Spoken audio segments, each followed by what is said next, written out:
Welcome back to From the Front Row, brought to you by the University of Iowa College of Public Health. I'm Oge Chibo.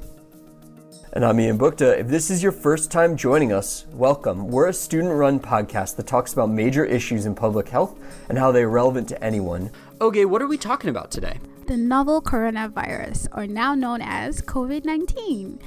Yeah, and we had a lot of great feedback from our last episode that we did. We'll be talking about that on the back end of this episode, so definitely stick around after our conversation today if you want to hear that. The person that we talked to was Dr. Matt Nonnenmann, who works in the field of industrial hygiene, or as he calls it, exposure science. Industrial hygiene is really how people are kept safe in the workplace, and I knew him because he teaches at both the undergraduate and graduate level, and I was able to teach a class with him as a graduate student assistant. And then Emma actually knows him as well because she helps assist some of the exposure science that he does. We thought he'd be a great fit because of his experience working with occupational equipment such as masks, and knows quite a bit about exposure science. Okay, so Emma Meda and Ian sat down with Dr. Nonnenmann, and first they talked about his research. Can you state your name and position with the University of Iowa? Sure. My name is Matt Nonnenmann, and I'm an associate professor in the Department of Occupational and Environmental Health in the College of Public Health at the great University of Iowa. The great UI. So what research are you currently conducting?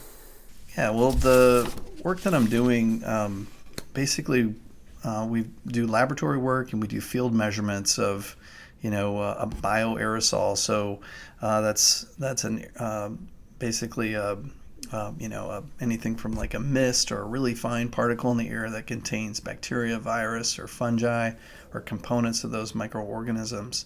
And our goal is to find ways to easily measure these bioaerosols to help us inform action or control activities for public health. If your research was a headline about how the world had been changed in 5 years, what would the headlines read? Well, I think if using our research, if we were able to easily measure, like say, for example, virus aerosol right now, that would inform when you could use, respiratory protection like an N95. And because, those resources are limited. And, when you have an outbreak, of a, respiratory virus, everyone's uncertain. When should I wear a mask? When should I not? And masks are in limited supply. So I think that would be a really great addition to science.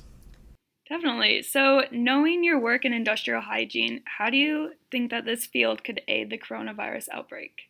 Yeah, well, I think on the industrial hygiene side, we're our goal is to measure exposures to people and interpret those exposure measurements and recommend and implement controls. So a control would be like a ventilation system, or a control would be like, kind of the lowest tier of control is personal protection. So, that would be like an N95 respirator. You would, put on or, quote, don the respirator and doff the respirator, which is taking it off. Yeah. So what work do you think could be done on air monitoring and respiratory protection regarding the coronavirus? Yeah, great question. So I think right now the technology's there to kind of measure particles pretty easily. But the problem is you don't know what's in the particle. And so the challenge on the bioaerosol side is, when are particles present, which there's typically a lot of particles present, in your daily environment. And then two, what's in those particles. And one of the challenges on the bioaerosol side is knowing whether or not, one, the organism is in the particles that you're breathing, and then two, whether the organism is alive in those particles. And so the challenge with virus is that, virus is, it requires a host organism to replicate. And so you don't know if it's alive unless it replicates. And so you need the cells for it to infect. So that's one of the challenges. You have to sample it, and you have to apply it to a cell culture and see if the virus, disrupts the normal cell activity or kills the cell. And that's how you know if the virus is alive. Mm-hmm. All right. So you've already started to talk about respirators and masks. Can you talk a little bit about what the difference between a respirator and a mask is? Sure. So in the U.S., an organization called the National Institute for Occupational Safety and Health, they certify or approve certain types of respiratory protection, or we call them respirators. And one of them is a filtering facepiece respirator. So the facepiece itself is the filter, and it's not like a rubber facepiece, and it doesn't have cartridges or that sort of thing. And the N95 designation means that it removes 95% of the most penetrating particle size. This is kind of technical, but that's 0.3 microns in diameter.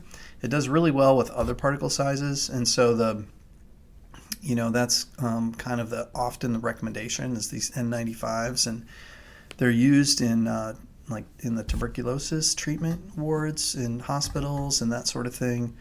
So they're really effective if they fit you well, and if obviously there's a good seal on your face. And so when you're out and about and you see other masks that people are wearing, like a surgical mask or some other type of mask, if there's not a good seal on the face, then the protection that it provides is questionable. We're just uncertain about that. And, particles could easily go around, the mask, and you could inhale them if they're small enough. So that's kind of the real challenge. And I know I've seen just anecdotally in the community, and then photos online of other types of masks that people will use that aren't necessarily approved by NIOSH, and so the question comes up as to their effectiveness, and so that's kind of the challenge we face, and but if you go to the clinic because you're ill, they recommend you put on a mask. And again, those are like a surgical style mask, and the question is, well, is that barrier there so that when someone sneezes or coughs, it kind of impacts that surface and reduces aerosolization? I think that's kind of the goal of that mask.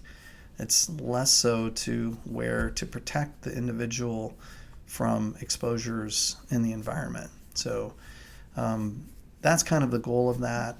I believe. And so, that's where the confusion, I think, kind of exists around masks and mask use and that sort of thing. So the mask that a surgeon is wearing is really trying to keep the germs or the microbes and germs from the surgeon from getting onto the patient. It's less from getting, germs from the patient back into the surgeon. Right. I think the primary goal is to, let's say if the surgeon coughs or sneezes or talks, and to keep that kind of oral mucosa bacteria out of the surgical field. And then also on the flip side, if, it can be a basic barrier if there's like splashing or large droplets, it can prevent those from going into the mouth of the wearer, so there's that advantage, So why hasn't the CDC or another organization recommended that every person wear an N95 at all times? So I think because the challenge is we don't, you recommend personal protection when like where the exposure is, and so if you're not exposed, you're not at risk. And so, for example, if you're in a public place and you see someone who's symptomatic, they're coughing, sneezing, or you hear someone coughing and sneezing. I think we've all had that experience of like been in an elevator and someone just coughs or sneezes and we're like, oh my gosh, okay, am I going to get something? Using your own, senses to kind of say, maybe now would be a good time to pull out my N95 that I have in my pocket and put it on. But I think ultimately it's that, knowing where the exposure is and, applying a control, to reduce exposure, like a respirator in that kind of, in that environment. And I was just reading today about some recommendations for the coronavirus, and the coronavirus has a new name. I don't know if you've seen that or not. Yeah, COVID-19, right? COVID-19 as of February 11th. Yep, COVID-19. So, yeah, and I think the recommendation was a social distancing of 6 feet, which is about 2 meters, and that's increased in recent years. It used to be 1 meter, and so. From my memory anyway, that's what I recall. And so I think, the goal is to, distance yourself so that, if you are exposed, the concentration of virus that maybe you're exposed to is lower. Or if you're in an environment where, someone is, symptomatic and you feel like you want to protect yourself, you can pull out your N95 and put it on. So, I think that's, what, personally, if I'm going to be flying on an airplane or something like that and having one of those with me, and I just happen to be sitting near someone who's coughing or sneezing and that sort of thing, I think, okay, well, maybe now is a good time, to put on this respirator. On the flip side, though, I think, thinking about exposure and thinking about transmission, really the majority, in my opinion, the majority of the transmission is, person to person. So you're really close, you're touching contaminated surfaces, you're touching your face,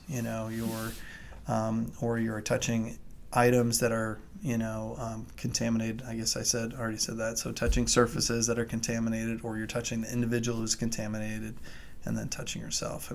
I think that's primarily how it's transmitted, and then secondarily, if you're in a close proximity to someone and who's sneezing and coughing, and you're breathing that virus, it's very similar to a flu scenario. And kind of some of the, we don't know all the data yet, but it kind of looks like at this point, flu at least is the seasonal flu is have more impactful on public health. More people die annually from seasonal flu than have died from this coronavirus, for sure. So, it's not, it's kind of abnormal because we don't see coronavirus outbreaks like this too often. But from a public health impact standpoint, it's less impactful than the seasonal flu. And just to put to clarify one thing, when you're talking about throwing a mask on an airplane, at least currently, the person who's next to you probably does have seasonal flu. It's more likely that they're coughing and sneezing from seasonal flu, or a cold from a more common, like Dr. Smith was talking last week, the other kinds of coronaviruses that are just with us that aren't this COVID-19, or a rhinovirus, but they have something more seasonal because we don't have transmission in the United States of this of coronavirus currently, or of the novel COVID-19. That's exactly it. There's a lot of respiratory viruses that are circulating, and I just had one 2 weeks ago, and so it just happens. But I think the good thing about this is it's starting the discussion about personal protection and transmission and how to prevent transmission. And I think these concepts apply across multiple types of viruses. And so from a public health standpoint, it's a really good thing, and to talk about these things and increase awareness, and have people so they can make better decisions about their health, and consider vaccination for the seasonal flu. So overall, what could be used for the general public as personal protective equipment against the coronavirus? Do you just think it'd be an N95 mask if they see fit, or? Yeah, I think, I would, that's something that, there's a few steps, that you need to take, like, to properly use it, like to get fitted and that sort of thing. Really, I think the most fundamental prevention strategy is social distancing and washing your hands. Definitely. Those are like the most fundamental. And then if you were, say, traveling or going to be in an enclosed environment and you're concerned about,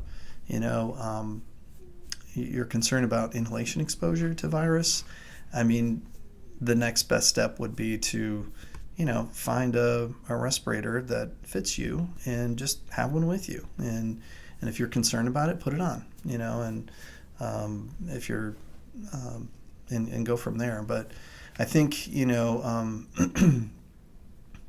walking around in public, just in general, wearing personal protective equipment, I mean, I don't know that, it's possible that it could prevent some infection, but I think, it's, the odds are that, if you're outdoors, the odds of, being exposed to enough virus to cause an infection is pretty low. And also with that, if you're, putting the same mask or respirator on day after day, and it starts to get, it can start to get contaminated, right, and potentially cause harm to you because of things that can start growing on it. Right. Yeah, I mean, these are typically designed, the N95s are typically designed to be a single-use mask, and so, that's kind of it's another challenge. And so you're absolutely right. They're not made for using for long periods of time, and there's a medical evaluation that goes along, or a medical questionnaire that goes along with using an N95, and then there's the fit.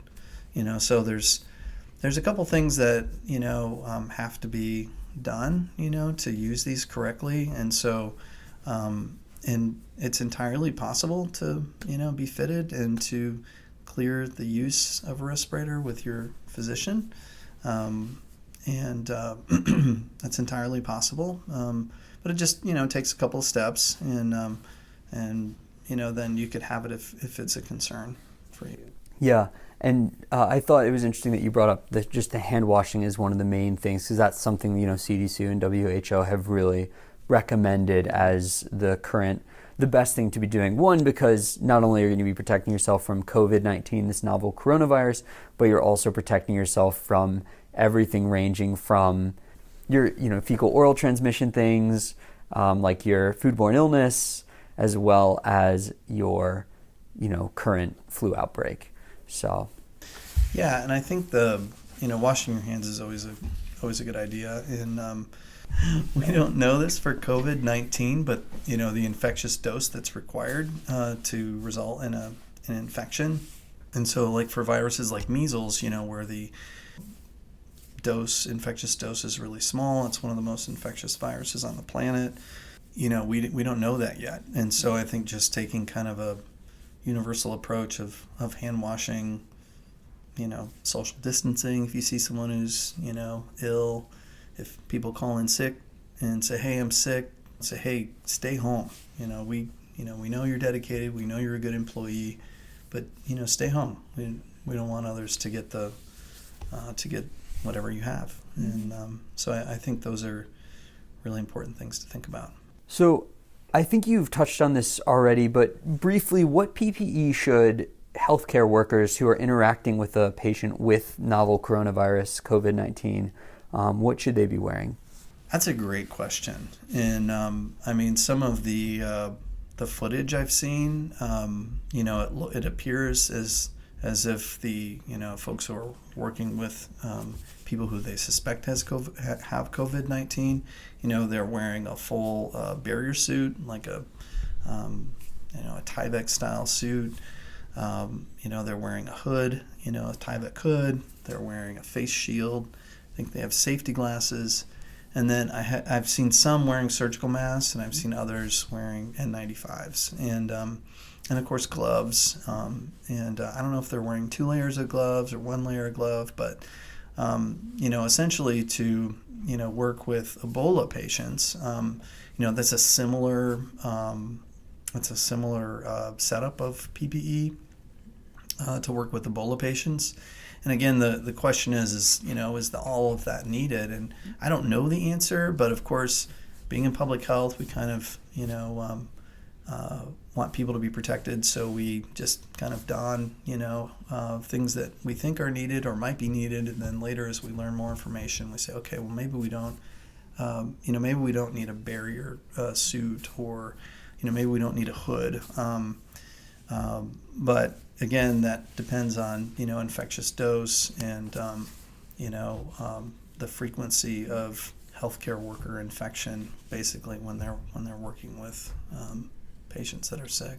Do you think some of these heavy precautions are because of SARS and other coronavirus that emerged in Asia 15 years ago, because of the large number of healthcare workers who are at risk and who ultimately contracted it during droplet transmission and setting of, or during medical procedures? Right. Yeah, I think there's a lot of cases that have been documented of, healthcare workers becoming sick, from the SARS outbreak, and, in particular when they're trying to treat people that have pneumonia and they're intubating them. And, we talk about this in the class, but, when you intubate someone, you're basically looking right down their throat and your face is right next to their face. And so you can see how, if you're a healthcare provider, you could be exposed, to virus that the person is, generating. So yeah, I mean, they probably don't know, and they don't, the other thing we don't know is like, the morbidity associated with the infection, and so if the morbidity is really high, that's really, really tragic. And so when you can prevent that by, if you can prevent exposure by wearing a few more pieces of clothing to protect yourself, I think it's a good idea, at least until we, kind of know how to better manage, the virus. Yeah, and especially in those really high-risk populations, people who are definitely being exposed to it. Right. Yeah. Yeah, healthcare work is, it's, you're right in the thick of it. And, I haven't obviously worked in that environment, but just, thinking about it, you're there to help people and to help people get better. And, so I imagine you're quite driven to do that, and sometimes you may not think about your own health and safety as much as you should. So I think the footage I've seen, I think it's good, the protective clothing that I've seen people wear. But of course, I've heard of the case, like one of the physicians who I first, kind of sounded the alarm about the virus, tragically he died, from the virus. So yeah, it's clearly healthcare workers are being exposed, and some are becoming sick and some are dying. Mm-hmm. So taking a step back, being a student in the classes that you teach, you highly encourage the students to use social media in order to raise awareness. How can public health get better at leveraging these platforms? Mm-hmm. I think it's a great tool, social media is, and I think, I don't know what a term is for, except, disseminating information,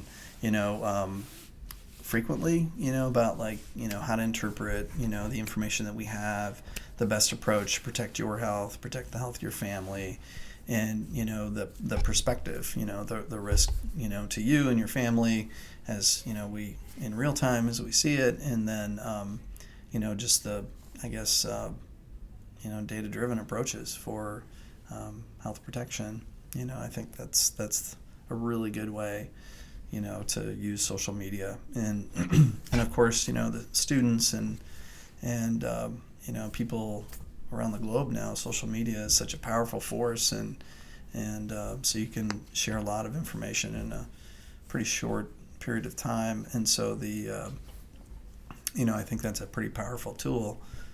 On the flip side, that tool can be used to disseminate disinformation. And I think I kind of mentioned earlier, but I saw that, there's a representative from the World Health Organization that was just meeting with Google and Facebook over this last week to talk about how to prevent disinformation and share more or increase the quality of the information that's delivered to the public. So what else can people in public health do better in terms of getting our message across?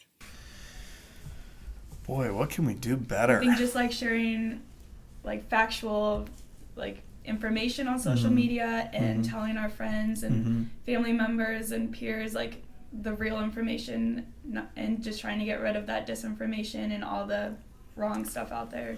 Yeah, I think, it's probably just the being persistent with, our message and, what we think is the correct information at the time. And, a resource, I think, for that. And I don't know if the CDC has a podcast. I know they do have a podcast for the Emerging Infectious Disease Journal. Okay. But I think, even like their, I was just on their website, and the CDC is a great resource, for very summarizing information and recommendations. And so, I think that would be, like on a weekly basis or whatever, or, every other week, sharing information from the CDC about, what's happening and what they recommend, and for, these type of public health emergencies. And so I think it's a great resource. The World Health Organization is another one. Yeah, I think it's so important to be able to have the factual information from good, reliable sources that you can share out so everyone's on the same page. Right, absolutely. Yeah, totally agree with that. So stepping back to industrial hygiene, what do you find people get most wrong about industrial hygiene and public health on social media? Sure. Well, the name is a little odd, right? Yeah. Industrial hygiene, what exactly does that mean? I was confused about it too when I first learned about it. Right. And so in countries other than the U.S., they use the term occupational hygiene, and that's a little bit more descriptive, that says, okay, well, we're looking at the work environment and what's present in the work environment and what people are exposed to in the work environment. But even more broadly than that, I think a better term is being, what we focus on is measuring human exposure, and so that can be in the work environment, the home environment, the environmental arena, so we're like at a park or something like that. Like, what are we exposed to at a park, and that falls more a little broadly into the environmental health field of environmental health, which includes industrial hygiene. And so often when people ask me what I do, I say, well, I'm an exposure scientist. I measure what people are exposed to and then provide recommendations or test technologies to try and control that exposure or reduce that exposure. So. Yeah, well said. I agree. Okay, thanks. Yeah. I have Emma's approval. Awesome. Yeah. So are there any other things about this COVID-19 or about public health information and sharing of information that you want to talk about today? Well, I think we've covered, we've covered a lot of the topics that I wanted to talk about. But I think, one thing that's interesting too is that, often there's a lot of focus on respiratory protection when the virus is a respiratory virus, and I think often, it's, that's not the only time that people are at risk for exposure to biological agents, when it's a respiratory virus. And so like Ebola, for example, is not a respiratory virus, but we still see people use and recommend respiratory protection, so I think, thinking about like, if scenarios where, aerosolization could occur, that may not be from someone's lungs or someone sneezing or that sort of thing. There still is potentially could be a hazard there, so we don't quite understand all that really well yet. But I know thinking about the past, a few years ago when Ebola kind of emerged again, and I had a couple of people ask me, they're like, oh, well, do they have to wear a respirator? And I'm like, oh, no, I don't think so. It's not a respiratory virus. And I'm like, well, of course, I was wrong, and I'm like, okay, well, and I thought about it a little bit more, and I'm like, yeah, okay, if there's like aerosolization, if you have a lot of sick people, a lot of virus contaminating the environment that can become aerosolized, people could become exposed to that. So I think, again, we don't understand the mechanism of all that yet, but I think not jumping to conclusions too much about, based on the characteristics of the symptoms, associated with that viral infection or the target organ. I think, being pretty precautious about handling, someone who's sick, I think is a really good idea. So anyway, I was just thinking about that and how we can jump to conclusions pretty quickly. And I'm pretty sure the CDC jumped to the same conclusion pretty quickly, and then they backpedaled. And so so I think, thinking a bit more broadly about these problems and not necessarily categorizing things immediately. I think the other thing too is, there's lots of scenarios where zoonotic organisms emerge or they are transmitted. A zoonotic organism basically is a virus that can infect animals and can infect people. And so this coronavirus is a zoonotic virus, and so there's some sort of animal that it came from, and so looking at that, how did this virus jump from an animal to a human, and thinking about how that happened. Was it a live animal market? Was it a pet?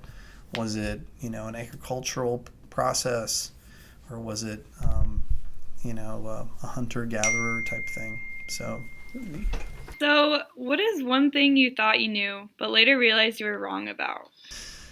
Yeah. So I kind of talked about that, with jumping to conclusions about the Ebola virus and thinking, oh no, it's not a respiratory virus. We don't need to think about respiratory protection. But there are some cases where you really do need to think about that, and really it's better to be precautious because you can get a respirator for $1, or less than $1. They're not that expensive, and so I think being precautious is a good plan. Definitely. And lastly, what's something outside of the world of public health that's really interested you recently? So I really like, outside the world of public health. So I really like working with the undergrads, here on campus, and with the class I'm teaching. That's been really fun. I really like working with, the graduate students to, develop a research question or to find, help them with their internships. So I really, really enjoy working with students. It's kind of, associated with public health because I'm in public health. And then what else? I think I like basketball. So I like basketball a lot. Yeah, good answer. Okay. Can't really think of much else, but. Well, thank you so much for coming on the pod today. Yeah, thanks for having me. I really appreciate it. Yeah, thank you so much.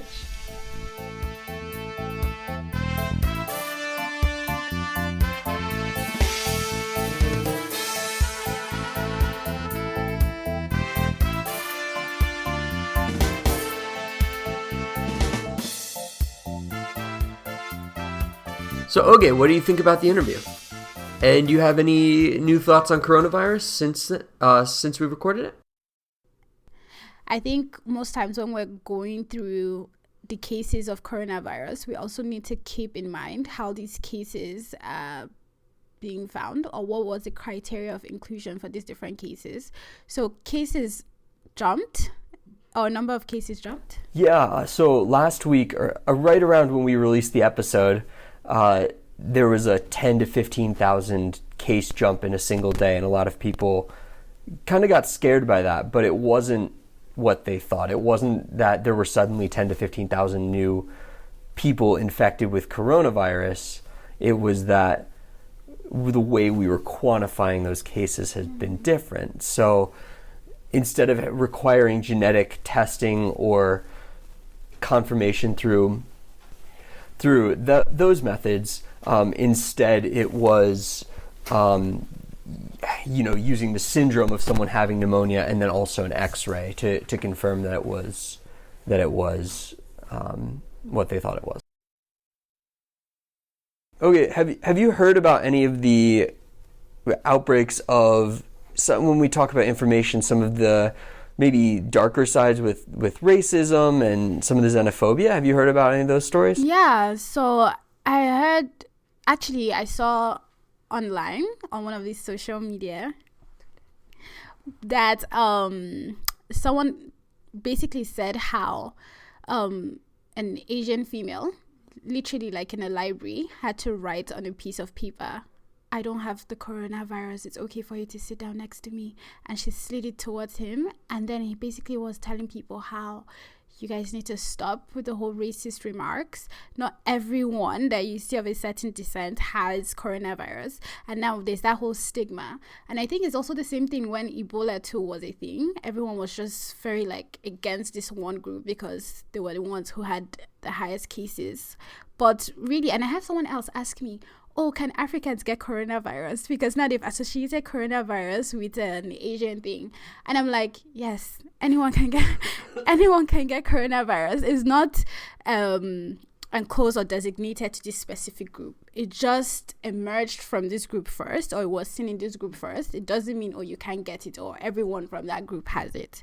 So show love, show compassion, and stop with the stigma. I think going along with that, there's been a lot of, we're making this series because there's been a lot of really bad information put out around coronavirus. And I want to talk about probably one of the worst things I've seen about it being pushed out by a couple very prominent figures. I'm not going to say their names. They are in politics and we're not a partisan show. But people have been, quote unquote, asking questions about whether or not coronavirus is a bioweapon that was leaked because Wuhan has a biosafety level 4 laboratory. And I just want to say there's absolutely no evidence that that would be the case. Asking questions is not a bad thing, but when you ask them with absolutely no evidence and evidence to the contrary, we know that coronavirus is around 98 to 99% similar to an existing coronavirus in bats in China. So it's very likely that this was just a spillover event, just like SARS, just like Ebola was. And so the idea that this was a bioweapon that was released has direct evidence to the contrary. So it's not reasonable to be addressing that, and it's the correct forum for that is not a legislator jumping on national television and asking the question with absolutely no answer or addressing the fact that we have plenty of evidence to the contrary. Mm-hmm. Like, it's fine for everyone to have their own opinions, but when your opinion is probably heavily misinformed, and if you're like an influencer or you have people following you, I guess it's just best to like kind of keep your opinions to yourself for the most part until you're sure, like, because I think it is one thing for like us, like me, if I just want to state my opinion out there. Even at that, I'm also conscious as to not like really write controversial things that could still like mislead that one person that could then make it into a thing. I never know. But then for you to be like this huge person and then you're just stating your opinion on something that still has people like in mad hysteria and people are still wondering what's going on, and then you're coming and then you're adding fuel to the fire, I think it's just unnecessary. Yeah, and I think that one of the interesting things that Matt addressed during his talk was just how we can, as public health people, we can better use social media, how we can better connect with people in order to get out the information that that he was getting out. The fact that washing your hands is probably the best thing you can be doing, and if you are using a respirator, you need to be changing that routinely, because otherwise you may not actually be protecting yourself as much as you think you are, especially if it isn't fitting correctly, but also that you're going to be trapping lots of other virus particles and bacterial particles that can make you sick in other ways. So that, hand washing is incredibly important. And yeah, so... So talking about PPE, personal protection equipment. So like I've seen some face masks where it's like a trend, like it's actually fabric, So it's like this whole black or Oh, the surgical aesthetic. mask? Yeah, but there's this whole aesthetic one. So it's like aesthetically pleasing. So people are using that instead of using like the plain surgical ones. That's like the blue ones and stuff. And I just like, how often do people wash that? Or like use that? I don't know. I just have so many questions. Anyway, any other thoughts about coronavirus, COVID-19, or our conversation with Matt? No, COVID-19 just makes it sound so cool, but it's not cool. It's not cool. But no, that's all I had to say. All right, well, if you are interested in the infectious disease world, there are a couple things that we want to promote that might help you get more involved with it. So first, check out IPHA's Iowa Immunizes project, which is hoping to tamp down on preventable infectious diseases here in Iowa. The IPHA, the Iowa Public Health Association, is just an amazing organization, so do check that out. Yeah.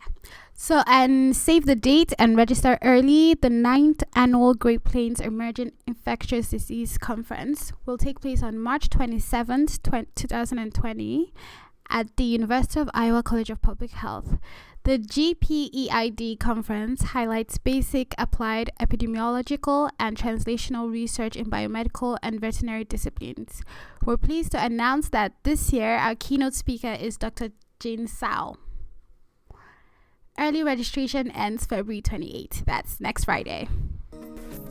Let us know what you thought about this episode at cphgradambassador@uiowa.edu, cph-gradambassador@uiowa.edu. You can find us on Facebook at the University of Iowa College of Public Health. We're on iTunes and Spotify as well as the University of Iowa College of Public Health. That's it for this week. This episode of From the Front Row was hosted by Oge Chibo, Emma Mather, and Ian Bukta. This episode was produced by Ian Bukta. Thank you to our guest, Dr. Matt Nonnenmann. This podcast is brought to you by the University of Iowa College of Public Health. See you next week.